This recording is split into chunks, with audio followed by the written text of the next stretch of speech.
आदाब, नमस्कार, जय महाराष्ट्र। मैं हूं सैयद अहमद जिलानी। सबसे पहले नजर हेडलाइंस पर। महाराष्ट्र में कल होगी वोटों की गिनती, सिक्योरिटी के सख्त बंदोबस्त। महाराष्ट्र के चीफ इलेक्टोरल अफसर ने कहा तमाम तैयारियां हैं मुकम्मल।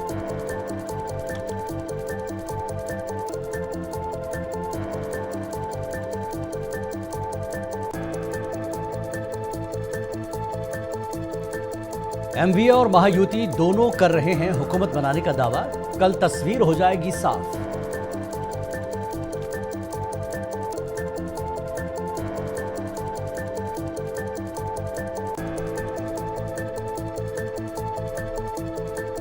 बहुजन वंचित अघाड़ी के प्रकाश अंबेडकर के मौक़िफ़ में आई अचानक तब्दीली, कहा हम इस इत्तेहाद की हिमायत करेंगे जो हुकूमत साजी का होगा अहल।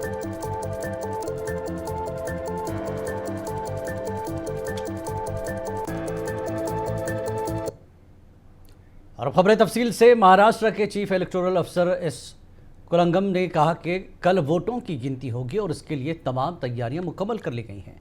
वोटों की गिनती बहुत ही गैर जानिबदारी और साफ और शफाफ तरीके से होगी। हमारे आरओ इसके लिए पूरी तरह तैयार हैं।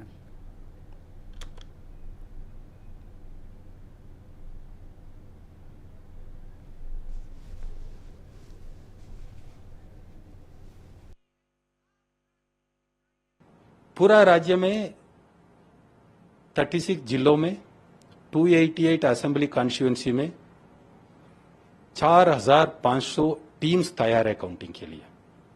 कल सुबह 7 बजे के आसपास हमारी टीम स्ट्रांग रूम से पूरा ईवीएम और पोस्टल बैलेट लेके आएंगे।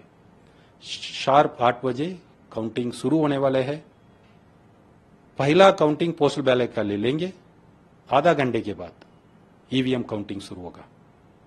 ये पूरा काम ट्रांसपेरेंटली होगा। कैंडिडेट का एजेंट, काउंटिंग एजेंट बोलते हैं, काउंटिंग एजेंट प्रत्येक टेबल में है, उनका सामने पोस्टल बैलेट काउंटिंग होता है, ईवीएम का काउंटिंग होता है। कैंडिडेट्स और उनका एजेंट आरओ का साथ बैठ सकते हैं, वो सब देख सकते हैं। सीसीटीवी कवरेज होता है। कल सुबह 9 बजे से आपका काउंटिंग शुरू होगा। आपने वोट दिया है, किसको आप वोट दिया है, पूरा कल मालूम हो जाएगा। We are ready for counting. और इस पूरे मामले पर तैयारियों को लेकर क्या कुछ देखा जा रहा है, अमजद हमारे नुमाइंदे मुंबई से रास्ते जुड़ गए हैं। अमजद, जिस तरह से इलेक्शन अफसर ने कहा कि तैयारियां पूरी तरह से मुकम्मल है, कल तस्वीर साफ हो जाएगी कि किसकी सरकार बनने जा रही है, लेकिन सियासी हलकों में क्या कुछ अभी चल रहा है जमीन स्तर पर? हेलो। पूरी तरीके से तैयारी को जो है वो जरूर कर ली है, लेकिन इलेक्शन कमीशन के साथ साथ जो तमाम सियासी पार्टी है उसने भी तैयारी कहीं ना कहीं पूरी कर ली है।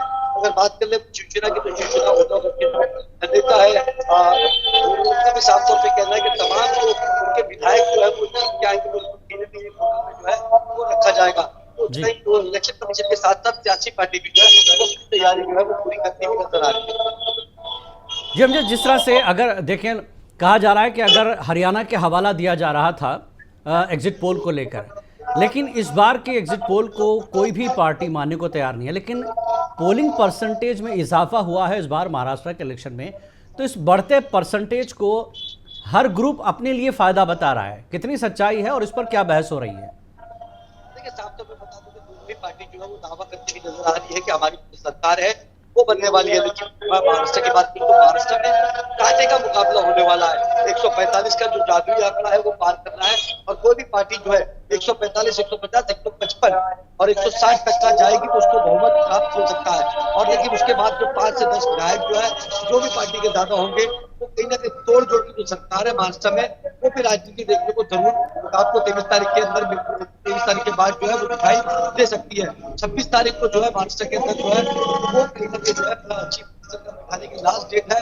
उसके बाद जो है 26 तारीख का महाराष्ट्र की अगर शपथ समारोह नहीं होता है तो राष्ट्रपति शासन जो है वो लग सकता है। तो कहीं ना कहीं उससे पहले जो है वो जो कयास है वो लगाए जा रहे हैं कि वो कहीं ना कहीं जो है वो पूरी कर दिया जाए। हमने 2019 में देखा था, 2019 के अंदर अगर देवेंद्र फडणवीस की बात करें, उस पर 4 बजे जो है वो शपथ लेते हुए नजर आए थे अजित कुमार के साथ, और कहीं ना कहीं तोड़ जोड़ की सरकार जो थी वो महाराष्ट्र में बनती हुई नजर आई थी। वही समीकरण जो है 2024 को देखते हुए तो कांग्रेस की जिम्मेदारी जो है वो डीके शिव कुमार को दे दी गई है और उद्धव ठाकरे ने साफ तौर पर अपने कारकुनान को कहा है कि वो तैयार बैठे रहे, अगर कुछ भी होता है तो उसके लिए आप लोग तैयार रहे। तब देखना ये होगा कि जो विधायक जो है जो जीत के आते हैं वो पाला बदलते हुए नजर नहीं आए, क्योंकि इसके पहले भी हमने देखा था, चाहे वो राज्यसभा का चुनाव हो चाहे एमएलसी का चुनाव हो, बहुत सी पार्टी के विधायक जो थे वो पाला बदलते हुए नजर आए थे। कहीं ना कहीं जो लगता है कि महाराष्ट्र की सियासत के अंदर पाला बदलने का जो खेल है वो फिर से शुरुआत ना हो जाए, इसके लिए तमाम जो सियासी पार्टी है वो कहीं ना कहीं अपने विधायक को जो है बचाने की लगातार कोशिश कर रही है। और कल जो है सुबह से ही 8 बजे के बाद से रुझान आना जो है वो शुरू हो जाएगा। लेकिन मैं बता दूं यहाँ पर जो आदर्श है, जो इंडिपेंडेंस है, उसको भी कहीं ना कहीं उनकी जो जवाबदारी है वो सरकार बनाने में इस वक्त ऐसा लग रहा है कि बड़ी हो सकती है। अगर किसी को भी इस वक्त बहुमत नहीं मिलता है, चाहे भाजपा आघाड़ी को चाहे एनडीए को, तो जो इंडिपेंडेंस 10 से 15 जीत के आएंगे, जो छोटी छोटी पार्टियों के लीडर है वो कहीं ना कहीं सरकार के अंदर शामिल होते हुए जरूर आपको नजर आएंगे। तो कल की जो लड़ाई है काफी ज्यादा महाराष्ट्र की एग्जिट पोल जो है, तमाम एग्जिट पोल जो है किसी को भी बहुमत जो है वो बताता हुआ नजर नहीं आ रहा है। एक एग्जिट पोल एनडीए को बढ़त दे रहा है, तो एक एग्जिट पोल महाविकास आघाड़ी को बढ़त दे रहा है। तो कहीं ना कहीं जो क्वार्टर लिंक है तमाम चीजों को लेके वो कहीं ना कहीं हंग है, कल जो है सूरत हाल हो सकती है। बिल्कुल अमजद, एक चीज़ और है, जब भी हमने असेंबली इंतखाबात देखे पिछले 4-5 इंतखाबात में, अपोजिशन का हमेशा से ये रोना रहा या शिकायत रही है कि काउंटिंग जो है सुस्त कर दी जाती है, इसको लेकर शिकायत होती रही। आपने देखा होगा चाहे पार्लियामेंट का मौका हो या हरियाणा असेंबली इंतखाबात के मौके पर हो, तो ऐसे में काउंटिंग एजेंट्स अपनी अपनी पार्टी के, उनको लेकर क्या कुछ तैयारी है, ये खदशात को लेकर महाराष्ट्र में क्या कुछ बहस है?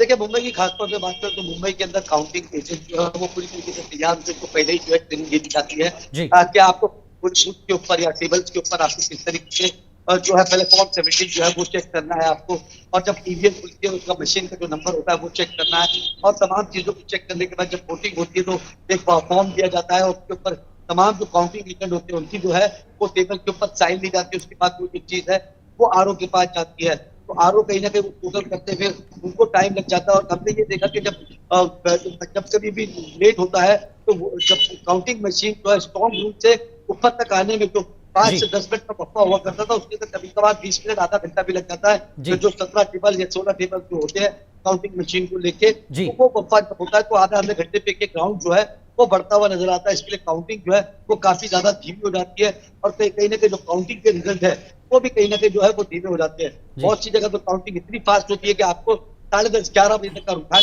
के साथ रिजल्ट भी नजर आ जाता है कि 11-11:30 बजे तक का जो कैंडिडेट है वो जीत गया है। बिल्कुल, बहुत सी जगहों पर ऐसा भी रुझान होता है कि वो 10:30-11 बजे तक का जो है वो जो काउंटिंग होती है वो पूरी हो जाती है और कैंडिडेट जो है वो बाहर भी निकल जाते हैं। और बहुत सी जगह रूरल एरिया के अंदर अक्सर ये होता है कि काउंटिंग के रिजल्ट आते आते शाम से 3 से 4 बज जाते हैं और कहीं ना कहीं जो फॉर्म है वो साइन करके दिया नहीं जाता। अंदर जो है लगातार बहसबाजी चलती है, जब क्लोज मुकाबला होता है तो रिकाउंटिंग की मांग की जाती है। अंदर काफी ज्यादा विवाद भी होता है, क्योंकि जहां जहां क्लोज पार्टी के मामले होते जाए, चाहे 500 वोट हो, 300 वोट हो, 200 वोट हो, 10 वोट हो, बिल्कुल जहां कम मार्जिन से वोट होता है वहां पर नजर होती है उन हलकों को लेकर और उनके काउंटिंग एजेंट्स को लेकर बड़ी गहरी नजर रहेगी। और इस बार शायद चुनाव में जिस तरह से एनसीपी और शिवसेना के दो ग्रुप्स हो गए हैं, इस हवाले से बहुत सख्त नज़र रखी जा सकती है। अमजद, बहुत बहुत शुक्रिया इस पूरी बातचीत के लिए। नांदेड़ लोकसभा के ज़िमनी इंतखाबात और असम्बली के आम इंतखाबात की पोलिंग के बाद अब सबकी नज़रें इंतखाबी नताइज पर मरकूज़ हैं, जो 23 नवंबर को सुबह 7 बजे से आना शुरू होंगे। पोलिंग के बाद तमाम ईवीएम्स को एसआरटी यूनिवर्सिटी में बनाए गए स्ट्रॉन्ग रूम में महफूज कर दिया गया है। यहाँ सिक्योरिटी के सख्त इंतजाम किए गए हैं, जहाँ मकामी पुलिस के साथ सीआरपीएफ के जवान भी तैनात हैं। वोटों की गिनती का अमल एसआरटी यूनिवर्सिटी के नॉलेज सेंटर में होगा। लोकसभा के ज़िमनी इंतखाबात के लिए गिनती का इंतजाम पहली मंजिल पर है, जबकि ज़िले के 6 असम्बली हलकों के वोटों की गिनती के लिए दूसरी मंजिल पर किया गया है। इंतजामिया ने गिनती के अमल के लिए मतलूबा तादाद में अमले को तैनात किया, जिन्हें गिनती के उसूल और ज़वाबित की मुकम्मल तरबियत दी गई है। दूसरी जानब इंतखाबात में किस्मत आजमा उम्मीदवार भी स्ट्रॉन्ग रूम्स के सिक्योरिटी इंतजामात का जायज़ा ले रहे हैं। नांदेड़ जनूब असेंबली हल्के में वंचित बहुजन अघाड़ी के उम्मीदवार फारूक अहमद ने अपने चंद साथियों के साथ रात देर के स्ट्रॉन्ग रूम का दौरा किया और इंतजामात का मुआयना किया। जिला कलेक्टर डॉक्टर अभिजीत रावत ने वोटों की गिनती के हवाले से किए गए इंतजामात की तफसीलात बताई है और तमाम उम्मीदवार और अवाम को अब नताइज का बेचैनी से इंतजार है। आता दिनांक 23 तारखेला आपण बघू शकता की स्वामी रामानंद तीर्थ विद्यापीठाचा जे ज्ञान साधना केंद्र किंवा नॉलेज रिसोर्स सेंटर आहे अर्थात ग्रंथालय आहे त्या लायब्ररीच्या ठिकाणी आपलं मतमोजणीचं नियोजन केलेलं आहे. दुसऱ्या माळ्यावरती नांदेड लोकसभा क्षेत्रातल्या 6 विधानसभा मतदारसंघाचे विधानसभेची जी निवडणूक झाली त्याची मतमोजणी होईल. या ठिकाणी पहिल्या मजल्यावरती नांदेड लोकसभा क्षेत्राच्या अंतर्गत जे काही विधानसभा मतदारसंघ आहेत अशा 6 विधानसभा मतदारसंघांची विधानसभेची मतमोजणी होईल आणि दुसऱ्या मजल्यावरती नांदेड लोकसभा पोटनिवडणूक याची मतमोजणी होईल. त्याचप्रमाणे लोहा, हदगाव व किनवट या मतदारसंघांची जी मतमोजणी आहे विधानसभेची. जलगांव जिले के 40 गांव हल्के असेंबली में वोटों की गिनती की तैयारी मुकम्मल हो चुकी है. 40 गांव तालुका हल्के में काउंटिंग कल 25 राउंड में मुकम्मल कर ली जाएगी. सुबह 9:30 बजे पहले राउंड के नतीजे जाहिर किए जाएंगे. चौकशी केल्यामध्ये आम्ही त्यात नोटीस काढणार इन्व्हेस्टिगेशन म्हटलं होतं 2 तास चौकशीच्या टप्प्यात आहे. जसं त्यातून काय माहिती पुढे येईल त्याचं पुढची ॲक्शन. नासिक में भी वोटों की गिनती की तैयारी मुकम्मल कर ली गई है. नासिक के डीएम जलाद शर्मा ने कहा कि ईवीएम पर जो लोग सवाल उठा रहे हैं हम सबूत के साथ इसका जवाब दे रहे हैं. स्ट्रांग रूम बिल्कुल महफूज है. नासिक ज़िले में 15 मतदार संघों में सभी जगह काउंटिंग की तैयारी पूरे कर ली गई है. सभी जगह स्ट्रॉन्ग रूम में ट्रिपल लेयर की सिक्योरिटी लगाई गई है और सीसीटीवी कैमरास में 24/7 कवरेज रखा गया है. उसी के साथ जो सभी उम्मीदवार हैं वो केवल या फिर उनके प्रतिनिधि इनके लिए किसी भी टाइम मॉनिटर करने के लिए व्यवस्था की गई है. उसी के साथ ही जो सभी टेबल और काउंटिंग हॉल हैं उनका अरेंजमेंट पूरा कर लिया गया है.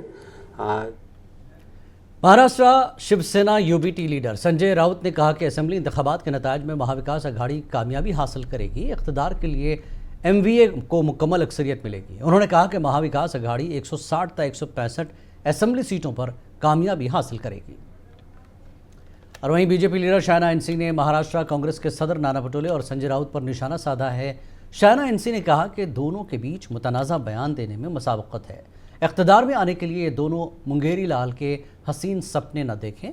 महायुति को मुकम्मल अक्सरियत हासिल होगी.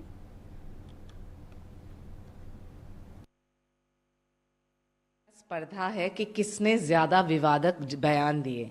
ये वही पार्टी है जो विश्वास करती है वोट जिहाद में, नोट जिहाद में, लिकर जिहाद में, तुष्टिकरण की राजनीति, और इनकी नैया तो डूब चुकी है. जिस दिन संजय राउत नाना पटोले से कहलवाएं कि आदरणीय हिंदू हृदय सम्राट बाला साहेब ठाकरे जी को वंदन, मैं चैलेंज करती हूं, और जिस दिन नाना पटोले ये समझे कि संजय राउत सिर्फ तुष्टिकरण की राजनीति और मुस्लिम और दलित वोट बैंक को नजर कर रहे हैं, यहाँ स्पष्ट रूप से महायुति जीत के आएगी. और जो लोग विवादक बयान कर रहे हैं, मैं यही कहूंगी कि आपकी नैया तो डूब चुकी है. उम्मीद पे दुनिया कायम है, लेकिन मुंगेरी लाल के हसीन सपने मत. इंतखाबी नताइज से कबल महाराष्ट्र में वंचित बहुजन अघाड़ी के सरबराह प्रकाश अम्बेडकर ने किसी भी सूरत में इख्तिदार में आने वाली पार्टी का साथ देने का ऐलान किया है. उन्होंने एक्स हैंडल पर पोस्ट में लिखा कि वंचित बहुजन अघाड़ी के उम्मीदवारों की कामयाबी के बाद उनकी पार्टी ज़रूरत पड़ने पर किसी भी ऐसे अलायंस को हिमायत देगी जो हुकूमत बनाने में कामयाब होगी. इस बीच वंचित बहुजन अघाड़ी की जानिब से इस ऐलान के बाद अकोला ज़िले के बालापुर असेंबली हल्के में वंचित बहुजन अघाड़ी से उम्मीदवार सैयद नातिकुद्दीन खतीब को लेकर मुसलमानों में सवाल उठने लगे हैं. दरअसल सैयद नातिकुद्दीन और उनके हामियों ने चुनाव के दौरान बीजेपी के खिलाफ बयानबाजी की थी, जबकि फस्ताई ताकतों को रोकने और नामुस रिसालत के मामले पर काम करने की भी बात कही थी. ऐसे में अगर बीजेपी अलायंस को हुकूमत बनाने के लिए ज़रूरत पड़ती है तो वंचित बहुजन अघाड़ी क्या उसे भी हिमायत देगी? मैंने आरोप किसी पे कुछ नहीं किया है. मैंने खाली लोगों के सामने एक तथ्य रखा है कि 1988-1991 तक शरद पवार मुख्यमंत्री थे. इस दरमियान उन्होंने लंदन का दौरा किया. उनका दौरा ऐसा था कि लंदन से वो इंडिया से लंदन गए, 2 दिन रुके, वहाँ से कैलिफोर्निया गए. कैलिफोर्निया में उनकी एक मीटिंग हुई. कैलिफोर्निया की मीटिंग के बाद वो लंदन आए, 2 दिन और रुके. लंदन के बाद वो दुबई आए. दुबई में जो है उनकी दाऊद इब्राहिम के साथ में बैठक हुई, मिली उनसे, और वहीं से फिर वो दोबारा लंदन गए और लंदन से इंडिया आए। वहीं सीनियर लीडर संजय राउत ने कहा कि असेंबली इंतखाबात में नताइज में महाविकास अघाड़ी कामयाब होगी और इक़्तिदार के लिए एमवीए को मुकम्मल अक्सरियत मिलेगी। उन्होंने कहा कि हमें 160 या 165 असेंबली सीटों पर कामयाबी मिलेगी। उम्मीदवार जो है, एक बात यह है कि कल सुबह से नतीजे आएंगे। हमें पूरा विश्वास है कि हमें बहुमत प्राप्त होने जा रहा है। 160, 165 तक हम विधायक हमारे चुनकर आएंगे। महाराष्ट्र बहुत बड़ा राज्य है, दूर दरार से लोग चुनकर आएंगे। मुंबई में आने के बाद उनके लिए रहने के लिए जगह नहीं है, कहाँ रहेंगे वो, भागम भाग होगी, उनके ऊपर प्रेशर रहेगा ये लोगों का, खोके वालों का।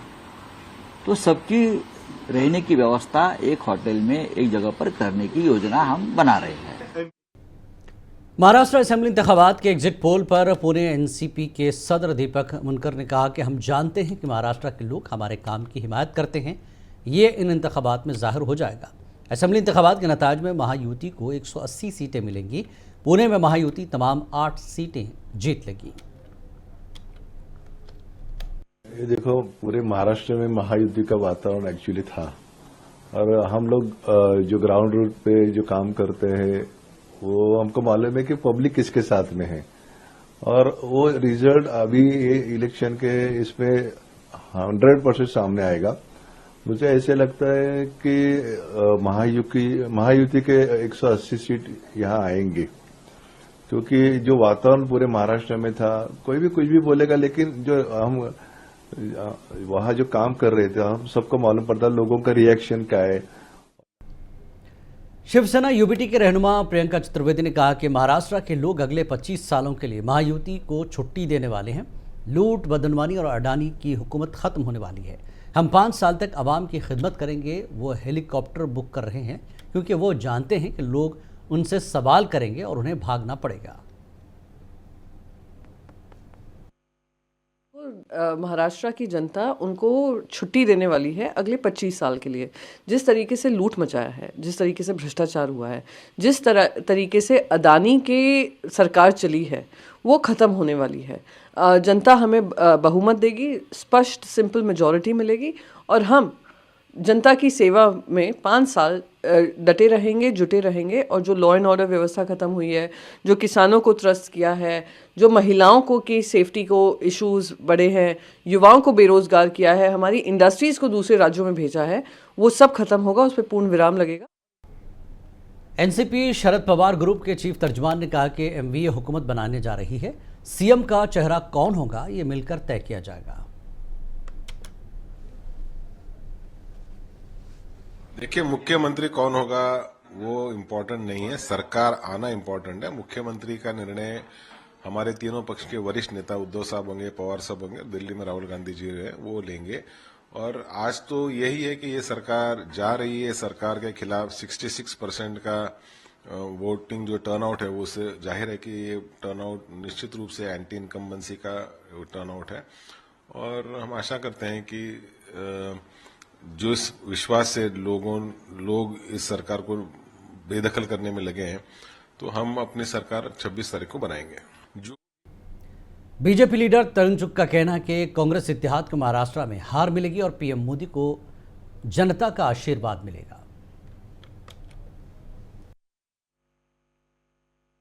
ये उनकी हताशा, निराशा स्पष्ट दिख रही है। जनता का आशीर्वाद, प्रधानमंत्री नरेंद्र मोदी जी की गरीबों के प्रति किए हुए काम पर स्पष्ट दिख रहा है, और मोदी जी को जनता का आशीर्वाद मिलेगा। कांग्रेस नेतृत्व का गठबंधन हार को देखते हुए हताशा, निराशा में, बौखलाहट में यह बयानबाजी कर रहा है।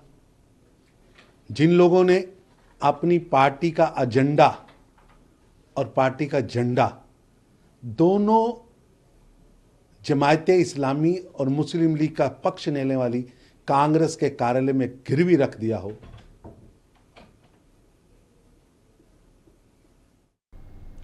सियासी तज्ज़निगार तहसीन पूनावाला का कहना है कि सरकार तो MVA की ही बनेगी। ताहम संजय राउत ने नाना पटोले पर तंज करके अच्छा नहीं किया। उन्होंने कहा कि MVA की सरकार संजय राउत की वजह से ही गिरी थी।